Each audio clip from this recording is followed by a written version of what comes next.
weltare ɓiɓɓe fulɓe andu diine maɗa fedde heblo sukaɓe afrique takkusana yoni to ɓokki sabbundu e nder galle ceerno mahamoudou thiouna ko on waktu yoni ha to ndulmaji e nder galle ceerno alhassane soro bari kame samba soro ene jiya e gardidi kabruji men to leydi sénégal tinama jaltugol aduna koninkoɓe nayo jeeɗiɗo men gañima ɗum waɗi ko toon to Ziguinchor nokku biyeteɗo Diaba Diuro tawɓe gonno koye oto mabɓe yaɓɓi ko pittola pettowola to leydi Mauritanie ma en ketto musidɗo men Alhassane Oumar Mbothia jagorɗo cellal ɓalli ngendi leydi ndi holliti taw ko cellal ɓalli o holliti Mauritanie ne windi to 150 ujunere kala hitande ko fate banggue paludisme o ummini campagne rokkirde taw ko fabion ngaji haɓade kala kene wiye pawle tawadda ɗum ko ɓowɗi to leydi Mali fiyande wande to fara bogo limore mayɓe mum finoɓe toon ne jokki hollide ko 60 mo neɗɗo heddi hen hakkude koninke kamɓe ɓena wañoɓe hinde dosso en kono laamu leydi ndi e communiqué moɓe jaltini ɓe kollitani wasɓe hen pittalen ɓe kolliti ko jangu goɓe darti to leydi Guinée Conakry colonel Mamadi Doumbouya rewi commanda ɗimmo taw ko tambiɓe nden kay kisal bowal laɗiɗi woje ngala Conakry to Niger sedia o heptini wonande kuddata militaire nder leydi ndi ɗon ɗo ɓe calino heptinde ɓe kollirno tan oɗo saaha ko lamɗo ko goto wonande Mouhamed Bazoum ɗon ɗo ɓe eri yona cite ko ɓuuri yawde kabruji men manawen ha to Côte d'Ivoire Gabon ma jaato Kenya Algérie kame joolama jaɓeri musidɓe tedduɓe woto goɗɗe joni jañoɗena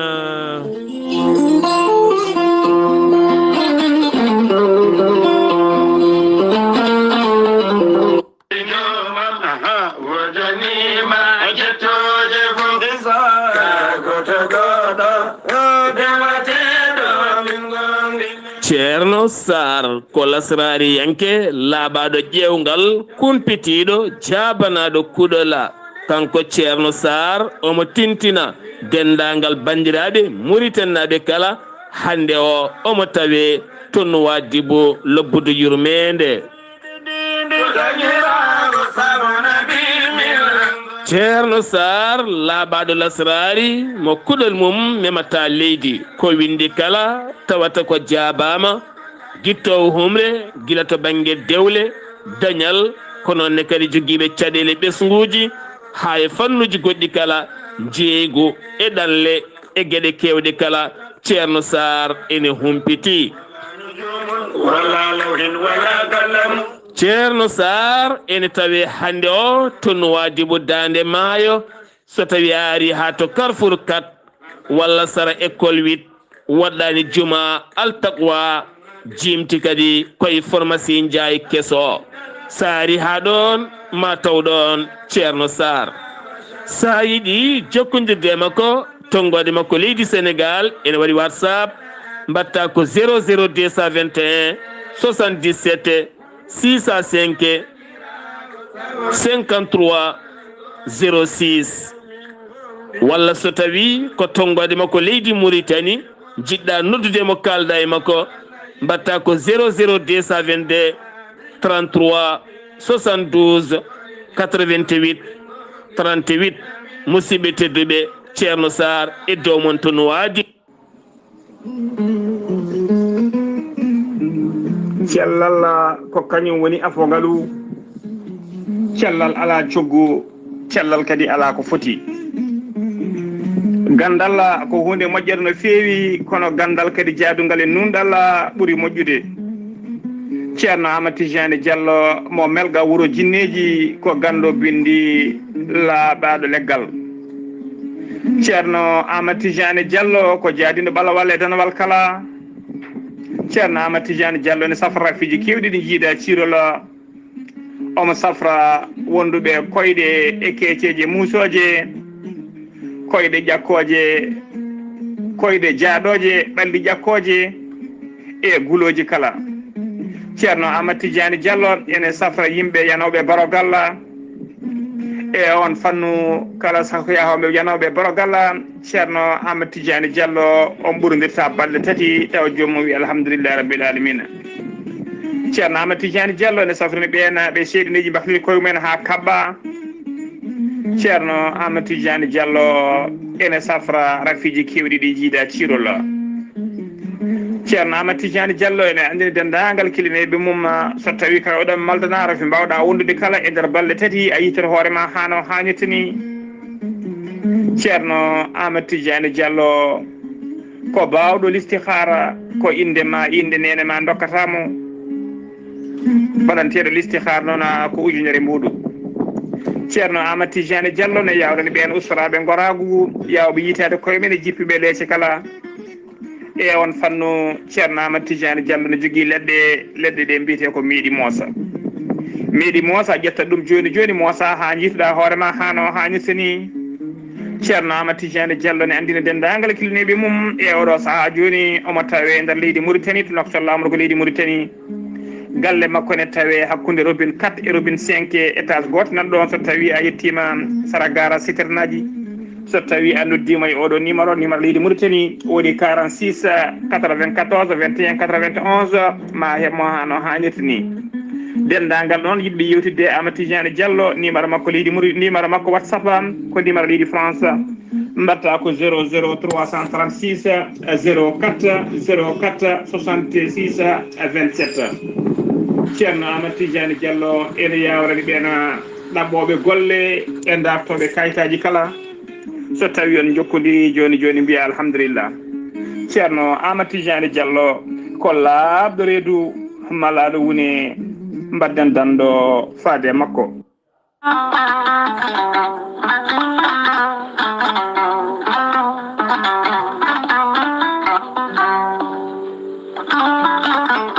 an jambitowo oɗo henna ñaw jaaɗo ɓandu koyɗe musoje koppi musoji mo ƴiƴam dogata e ɗaɗi mum AVC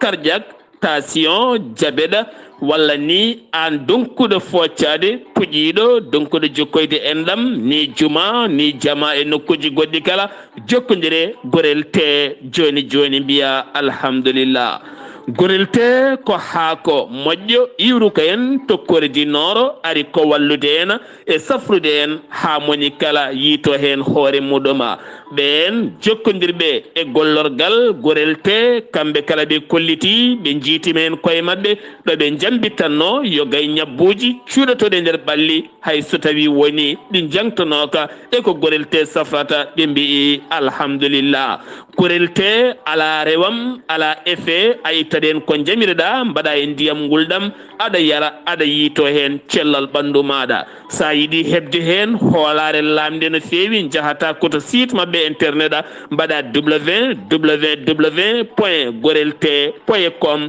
janggana hoore maɗa joni joni kala ko gorel te safrata kala sa yiiɗi jokkodirde e tonggode gorel te so tawi gonɗa koto Pikine jokkodirta koye biteɗo Samba Touré mbatta ko 77 814 95 15 walla so tawi koto marché aslem gonɗa jokkodirta koye Oumar Gueye 77 640 37 88 so tawi noon gonɗa koto Guijilon walla Agnam jokkodirta koye Mam Diayel Sy mbatta ko 77 979 76 38 so tawi gonɗa koto Kanel e ko taari ɗum kala jokkodirta koye Aissata Abdullahi Dioba mbatta ko 77 169 31 65 so tawi gonɗa koto Raneru Ferlo e ko taari ɗum kala jokkodirta koye ceerno Abou Diallo mbatta ko 77 544 00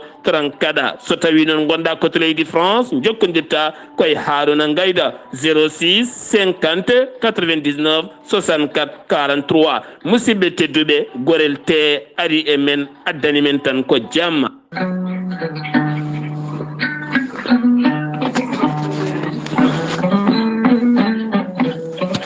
aadi bil aadi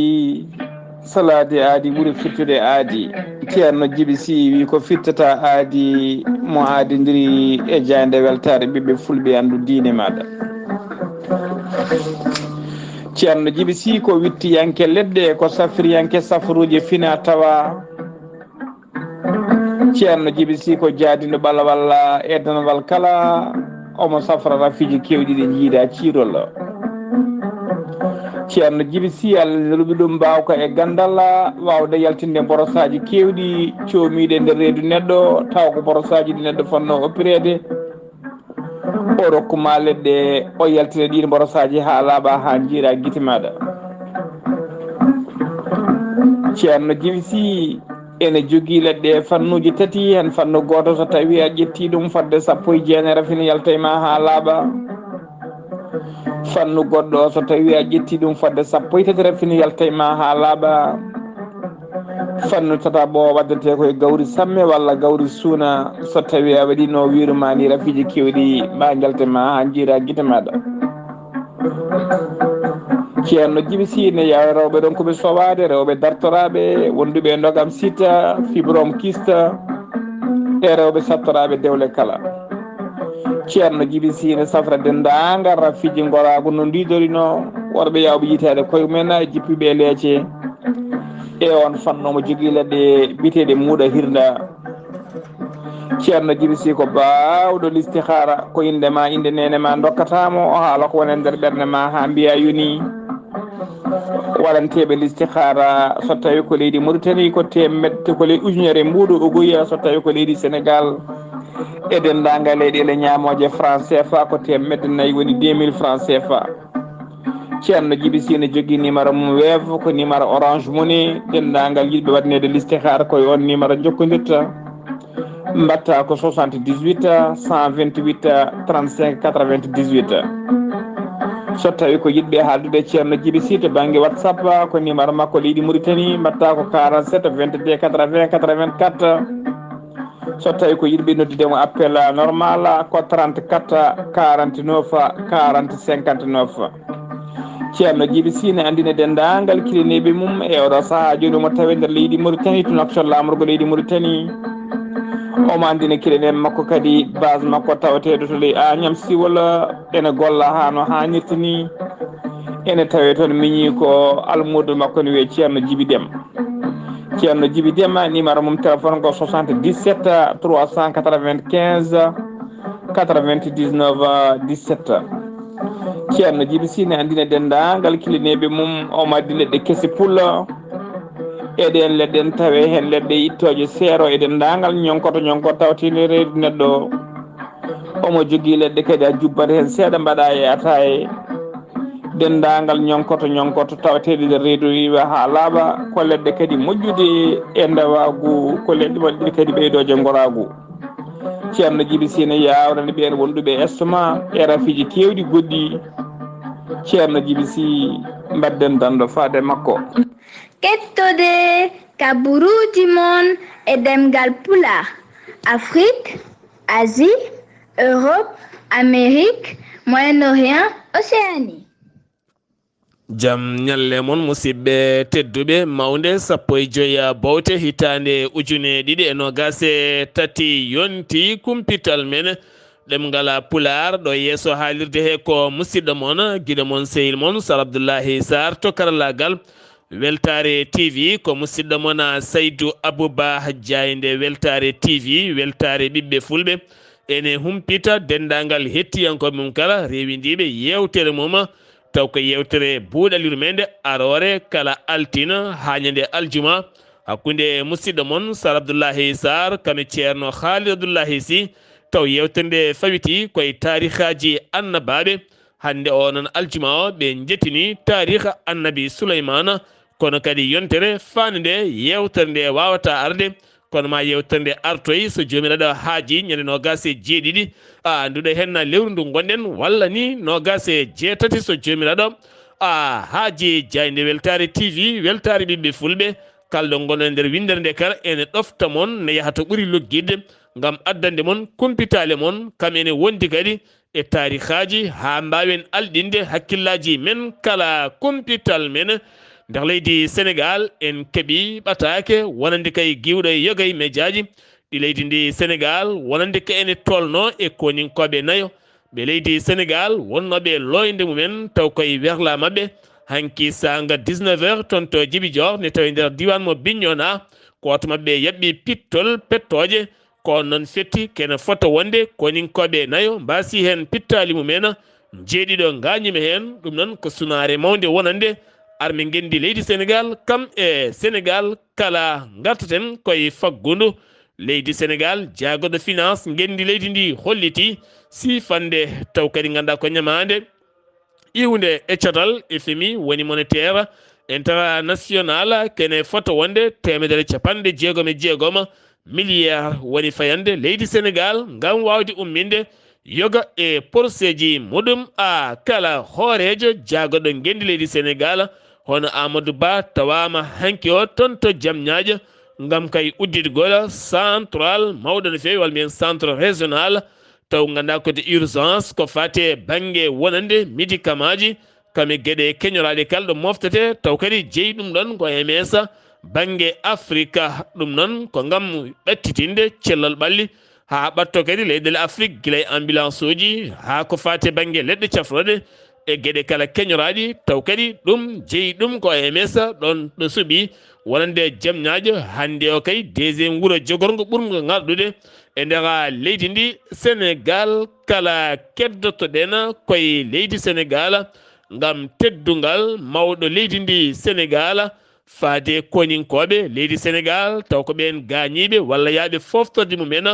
taw kadi jettaki yaadu foftorde men taw jeeyi oɗon sababu ko caɗele ŋakkugol sembe mabɓe kamɓe noon koɓe ujunnaji ɗiɗo e temedde ɗiɗo e nogas e jeetato koninke mawɗo leydi ɗon holliti maɓe kep wonande koɓe podana ɗo e mayɗe ɗiɗo hen lewru tugganma tan ɗiɗi ha fayanma 5 millions koppareje franc CFA ngam ɗoftudeɓe e goƴaji mabɓe kala ɓe bindi ɓattake tedduɗo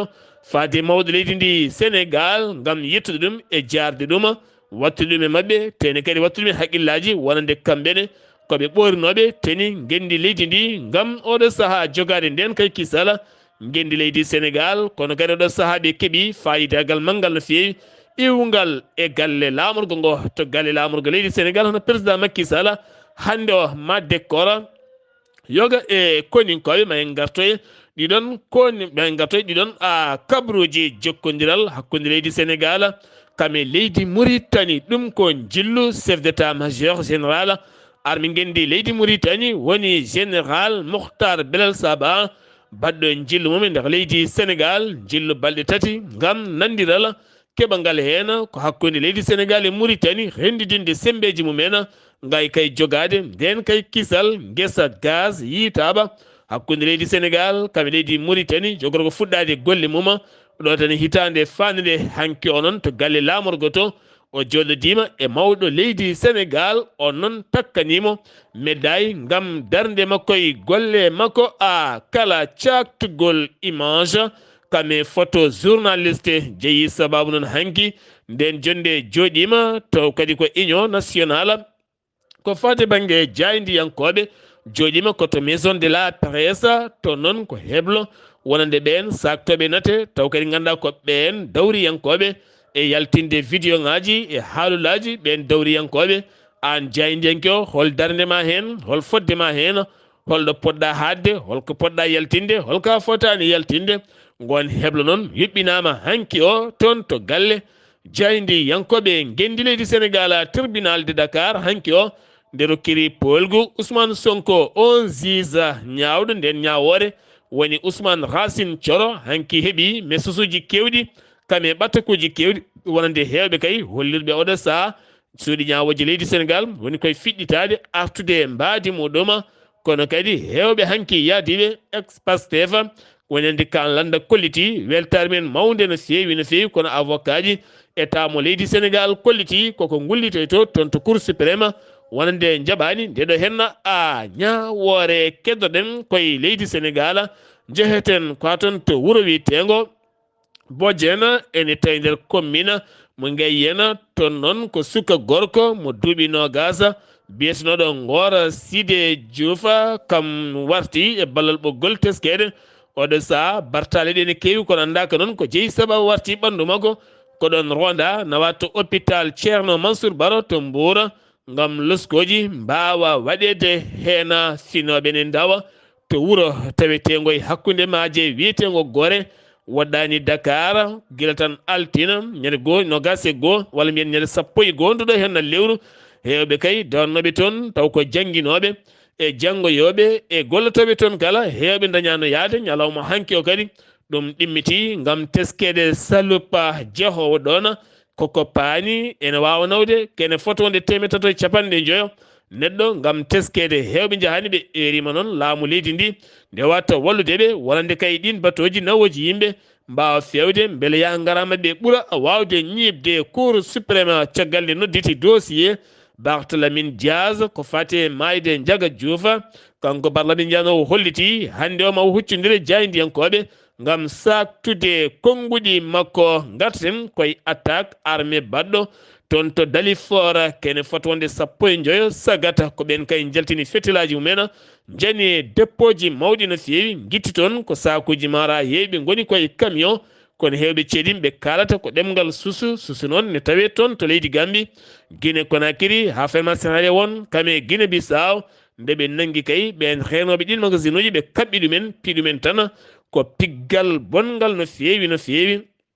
kono ɗo saaha noon gendarmerie udditi hen loskoji mum jaɗɗi no fewi ko fate jama ka haala yaltoga taw yaltinɗoma ko maître Moussa Diop hande on e tawi to tribunal de Dakar mawo daro yeeso procureur andaka noon so tawi mawo ɓennine walla ala ma o huttine jeheten ko ton to Madina Gounass batu juɓɓinoɗo ɗo mairie Madina Gounass gam heɓanade wonde Dakar 2024 jogoɗo latade nogas jeeɗiɗi avril 2024 ma en ketto Ama Samba Lo ko yewtidi e ɓen arnoɓe nguɗon a battu. en jettira Allah kadi tawede oɗo ñalawma en gumminoma yo Allah tawten en mo wuuri Allah tawtini en taka nana arab alhamdulillah rabbil alamin hande woni batumen gadano ngu baddeten e ardiɓe leydi ndi laamu ngu ko additi e Daka wonno yuɓɓinirte alhamdulillahi rabbil alamin en dañi en jii barke ceerno e golle he saaha foof en daña hen ɓeydare hikka nde ko ɓesnugu e hoore muɗum ene mankanno yewtidde gila e pokkitgol he hawano pokkitiri ni ne woodi gueɗe goɗɗe purgaɗe taw ko yimɓe wonɓe e nder terrain heɓe ko ɓen gandi hay ngal ɗo dawal ene hewno furguede ɗore tan CDD kono ngol ɗo lawol ko CLD eɗen jii hen ɓeydare no fewi to banggue kadi fondation dental Daka eɓe ummi ummande hesere dendagal yimɓe dental ngal wonɓe e secteur uji he ko foof eɓe ndindi eɓe mbaɗi comité goto on ko kamɓe noddata toon eɓe toppito dendagal correspondance uji dental ngal no yarata ɗo foti yaade ko sembe kesso Allah addi ɗum e dental comité mo ganduɗa ko service aji liggotoɓe yimɓe dental ngal liggotoɓe e nder secteur aji heɓe ko ɓen ndendi on ɗon comité ko pour yidde falade ko wayi noon en jii secrétaire général fondation ko kañum woni délégué régional de Sénélec donc voilà ko ɗum fof ko duwaw jaabaɗo ɗon eɗen jorti eɗen jii kadi Daka tawde ko yettude Allah Daka ɓennuɗo omo samori no fewi e gonga caɗele gasata kono kam eɗen jii ɓeydare e Daka ɓennuɗo eɗen ɗamini kadi so Allah haaji ɓeydare e Daka garowo wonno ko Amadou Samba Lo toon to Madina Gounass sen giwi toon to leydi Sénégal paaɗen koto leydi Mauritanie jagoɗo cellal ɓalli guendi leydi holliti kala hitande 150 ne bindite taw gondi koye paludisme ɗum noon o ummini campagne yogay état ji tawite nder leydi ndi beele kadi haɓade ko fate banggue oɗon fannu rokkiri toon fabioŋaji kewɗi no fewi kono kadi jagorɗo jangde leydi ndi hirjini jangguinoɓe leydi ndi ma en ketto en musidɗo men Alhassane Oumar Mbodj to leydi Mauritanie jaam ñalle maɗa. jaam ñalli toon Saar Abdullahi Saar mi salmini dendagal hettiyankoɓe Ayawood TV ko joguiɗon e kabaruji men tako Kumpital ɗo e nder leydi hono o Mauritanie e ñalawma hande o mawnde 15 lewru bowte ujunnaje ɗiɗi e nogas e tati e ñalawma nasade 14 lewru bowte ujunnaje ɗiɗi e nogas e tati ko jagorgal ko fewtude e jangde Mokhtar Wuldahi yillima e gotal e duuɗe e taw kadi ko jangguirɗo ɗo e nder laamorgo ngo to Nouakchott banggue hirnague o hirjini noon e jangguinoɓe nde garata e waktu dottaɗo o ha ni kadi mbawa kadi wadde golle mumen ha nawona jangde nde yesso ɓenne jangguinoɓe mbawi wiide wonde kay ma ɗofto kay ko wiya koyete jagorgal kono leydi hono mutata ko yowiti e cellal na hamin to Hamdi Moukonas wi fodde yimɓe 150 ujunere ina jiitira Rafik taw ko jontinoje woni paludisme e hitande foof te ko fewti hen noon ɓe mbawi kadi rokkirde won ɗin taw kadi ko pavillon ngaji woni arkillaji ɗum kadi ha yimɓe mbawa kadi dandude e sukaɓe ɓe e oɗo raafi leydi Mauritanie wiidental leyɗele Europe yo mbemnan ɓesgu leydi Mauritanie e visa ji ngam nadde Europe joguiɓe kadi passeport uji taw ko diplomatique en mata kay mbasa namdede ko wiyete visa ko leydi wono Mauritanie wima woni koye waddude e jangguinde kay e ɓen taw ko malinaɓe moliɓe ɗo e nder leydi hono Mauritanie ɗum noon alay saago koppereje noon kewɗe mbawa kadi kono rendinede gam kay walludeɓe e yidde kay jangguindeɓe kono ma fodde hono yo ngaji 150 taw ko kalis hono dollar e nder duuɓi sappo rogre wattore 15 taw kadi ko ɓen ko gendarme aɓe leydi hono Mauritanie ummima ɗo ñalawma kadi to ko nasade 14 ko lewru ndu gonɗen ndu fewde to Afrique hakkudejo gam wallude kay fedde oni e nden ka e kisal toon leydi Amérique nudditiɗo kay taw ko laanamo ɗiɗaɓo kadi ko fati e ɓen ɗanniyankoɓe ɗum noon ɓen mbawi nattuɗo e nder leydi hono Mauritanie taw noon woni e ɓen taw ko leyɗele kono ɗe goni hen ko nande leydi Sénégal e leyɗele goɗɗe leydi Mauritanie noon e yimɓe mum ene jeeya e ɓeɗo artiraɓe e kadɗo hono laana hono palais congrès men taw ko leydi hono Mauritanie hono ɓoyɗo o ma waw koto jaɓɓade taw koy kadi ko édition mum gadano ko fatte kadi e oɗo salon moɓe mbiyata koye salon professionnel international ko fatte awo e banggue hirna e banggue taw kadi ko e dogranede Afrique nde fotata wonde noon ko ñalawma nasade e mawnde woni 14 e 15 lewru ndu gonɗen ɗo wawa kadi taw kadi ko yuɓɓinde ɗum ko fini financial Afrique wonde e STI taw ko expo ɓe mbi noon taw kadi ko tironde woni ko investir dans l'économie taw ko bleu woni kay wawde kadi wadde ɗen koppereje nder faggudu nde ko mbiyata ko nde taw kadi ko ɗuman fannu biyeteɗo hono bleu oɗo noon ndiɗo jubbuɗo noon ma waw kadi ko newnadeɓe e wawde kadi kono ƴewde kay e kala e peeje wawde kay kono ƴellidde e ɗum oɗo taw kadi ko forum momi gona e dow mum o nde tawno waɗi eɓe ƴetti ko leydi ndi ɓurɗi alɗude e ko fate kay e liɗɗi e taw kadi koye windere nde kala Saar Abdoulaye Saar ko ɗum de woni ko tonguɗen e nder leydi Mauritanie e ñalawma hannde o taw wonno koye dande musidɗo moon Alsane Oumar Mbodji ko commence ɗo gam weltare Ayawo TV. Alhasan Oumar Mbodja golle ma jooɗi peewi keddoɗen ko toon to leydi Mauritanie jeeheten ko toon to Lugsayba Gorgola tawin toon babisi ma artanen ko fate banggue kippodire no toon ɗum ko ñalawma heccanke o kono noon ko hanki wo yaltinno ngol ɗon leffol walla ngol ɗon cimtola fettude jaam ñalle moon musidɓe tedduɓe hettiyankoɓe weltare ɓiɓɓe fulɓe andu diine ma kame Ayaw weltare TV jaam ñalle ma Sar Abdoulaye Sar hande ko alkamis ene hawre 14 lewru bowte décembre hitande ujune 2023 ko ɓuuri mantanade kabaruji men ko yewte coftal ɓalle ha joni kala te maccuji barrage pettanot diwan gorgol eɗen gandi ko hanki alarba hanki o wonno tawi ko macca cakkitiɗo e demi final tawi wonno ngal ɗon pottital noon ko hakkude Mbout FC wondude kay e Wanda Mestat club mo Keydi ko kamɓe jaɓɓino Mbout ko hanki noon macca o wawi fettude toon to stade principal mo Keydi ko Mbout noon wawi samtadeɓe logginayi e ɓolum en paami ko Mbout yeehi ko wiite final holmo Mbout fottata final Mbout fottata final ko Lugsayba Gorgol eɗen gandi ko Lugsayba noon ɓe mbawata fottude wonata tawi ko oɗon final pattamlamo noon ko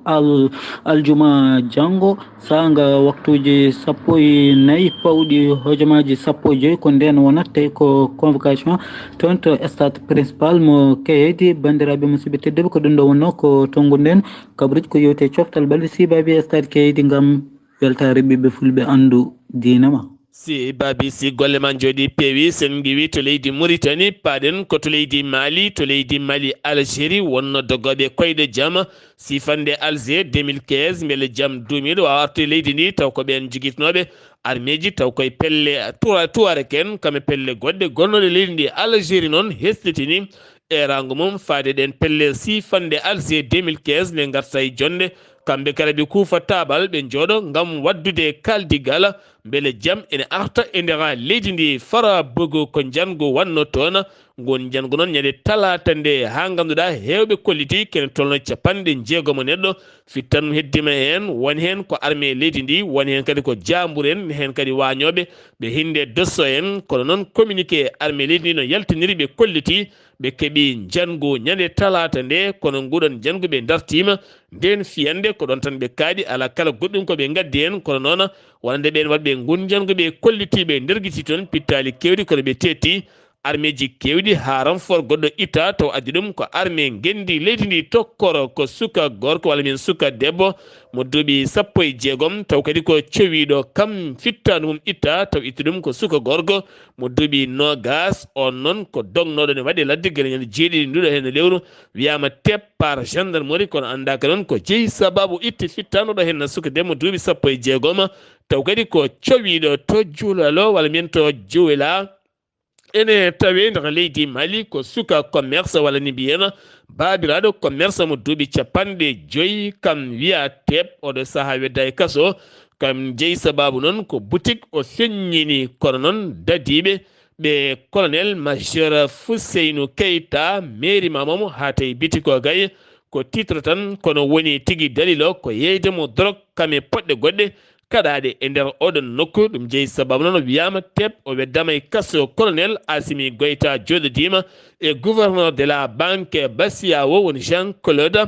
Kassi on noon ngol woni goo mabɓe joɗodade guila toɗɗa e oɗo henna poste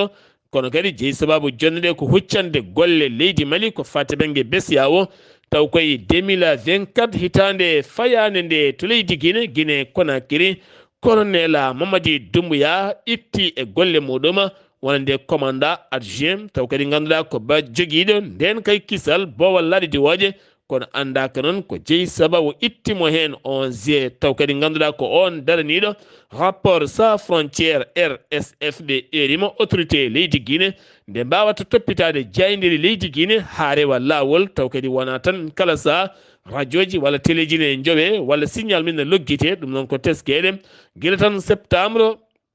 2021 wonande militaire are lefol laamu gilden jaydiyankagal leydi ndi koko yatiri caggal no feewi to Niger armée leydi Amérique holliti ma fuɗɗito golle mum e nder leydi Niger kono kadi wonata koye dow sarɗi on sarɗi noon ko caggal nde ɓe jowi golle mabɓe guila 26 lewru juillet ɗon ɗo wanno kuddata taw kadi ɗum ko militaire ɓe polli Mohamed Bazoum kono kadi armée leydi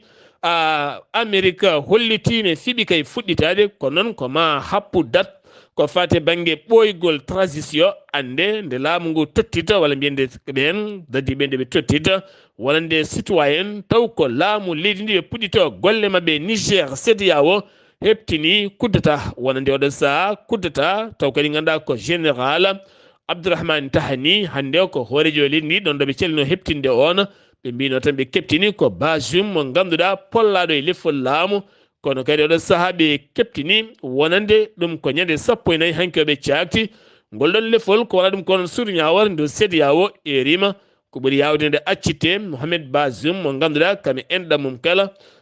nangaɓe guila tan laamum follani udda e nder galle mum résidence walla nden waɗa e nder résidence surveillant to leydi Côte d'Ivoire CAN 2023 heɓi sponsor mawɗo no feewi holko woni sponsor wonande banque wonande banque Ecobank ɓe cifodiri wonande CAN wonande Ecobank ma won sponsor mawɗo no feewi taw kadi ko CAF ɗum noon fuɗɗoto ko 13 janvier ha faynma 1 février woni kiɓɓodire jogoɗo kiɓɓodir to nder leydi Côte d'Ivoire sponsor kam jogoto jayde jogoto club jogoto kala ko jiiɗa e gueɗe ko wayno hande Jayde Weltare TV ne sohli wonande sponsor uji wawɓe ɗeftude jayde beele jayde ɓuura wawde woɗɗoyde to Gabon Nouroudine Bongo ko ɓi Ali Bongo Ndimba nangaɗo ne wedda e kaso to prison centrale taweteɗo toon to Libreville Gabon oɗo saaha nayo henoɓe oɗon kaso nangama nana mbaɗa banggue ene joña taw kadi koye loskoji mawɗi gona e dow mumen ɗum ko caggal nde ɓe batti tottudemo téléphone omo nodda sehila makko ɗon ɗo fodaniɓe 2 million mawo tottuɓe e kala saaɓe tottamo téléphone baɗɗo internet omo jogui communication hakkude makko e wonɓe caggal oɗon kasso to Kenya sete timmuɗo taw ko ITN waɗɓe jillu men jillu hanki toon to Kenya Nairobi addiɓe noon ko yidde kaldigal e jokkodiral hakkude leydi IT kame Kenya ɗum ko caggal wonande Kenya yinno neldude kene fotode ujunere police toon to IT suudu ñawore ndu leydi leydi ñawore ndu leydi Kenya sali ɗum noon ɗum addiɓe beele ngal kaldigal ene wawa laatade Algérie holliti ma uddi demude mum taw ko yawre commerçant ndeɓe jawno guila 2020 ɗum noon Algérie ɓoyata ma marchandise mum wattunade to Mauritanie Mali ha fanma toon to Niger paɗen koye joolam jaɓeri to Gaza bomboje ne jokki jippade taw kadi jippata ɗum taw kadi jippini ɗen bomboje ko Israël hanki o noon sappo e nayyi nduɗo hen lewru ko fate internet kame téléphone coura none kadi ñamde yarde kala koko sattiri Gaza winaɓe tugganma tan jeeɗiɗi octobre ha yettiɗo hen Israël wasi kene tolno temedere sappo e joyi koninke taw koye pelɓodiri hakkude mabɓe e dadiɓeɓe Hamas ɗon ɗo Gaza woni caɗele goɗɗe kadi ɓe goni koye ndungu oɗo saha ko inondation to ɓooli kewɗi kay jippiɗi taw ko toon to camp refugé ji tawiteɗi toon to Jabaliya hewɓe hande o galani hayɗo goɗi ko caɗele mawɗe teskaɗe toon rebel mo Yemen ɓe kolliti ɓe oɗo saaha ɓe teeɓima navire goɗɗo ɗum ne kadi ko subaka hande o caggal nde ɓe nangguno navire jolanoɗo carburant walla ni pétrole ha heewi Thaïlande tribunal mo Bangkok ñaawi debbo sarɗiyanke jeeyaɗo e parti mauvais on noon duuɓi 6 e kaso jeeyi sababu ko caggal windande windino e hello makko Facebook omo yenni hen majiste woni roi mo Thaïlande Amérique ɗaɓɓiri laabi jondi ko fati banggue Russie beele kadi wonande ɓen yimɓe mabɓe nangaɓe toon to Russie ne ndumba nde mbawata ɗaccitede hayso tawi ne waɗa sarɗi kono elle mawi Russie Moscou ɗurnima ngoɗon noddandu wi galle danejo o jeheten ko toon to Iran ko ene tolno e 11 taw kadi ko policier woni ko fittandu mum itta subaka hande o taw koye poste contrôle waɗi ɗum noon ko ɓen joguitiɓe armée ji jani e dow mabɓe ɗum ɗo hen wonno kumpital men ganal ngal men kikiɗe hande o ɗo yeeso haalirde he ko musidɗo moon guiɗo moon sehil moon Sar Abdullahi Saar kettimalaki jaam ñalawma janggo ma en ketto musidɗo men so ala ko faddi haali Abouba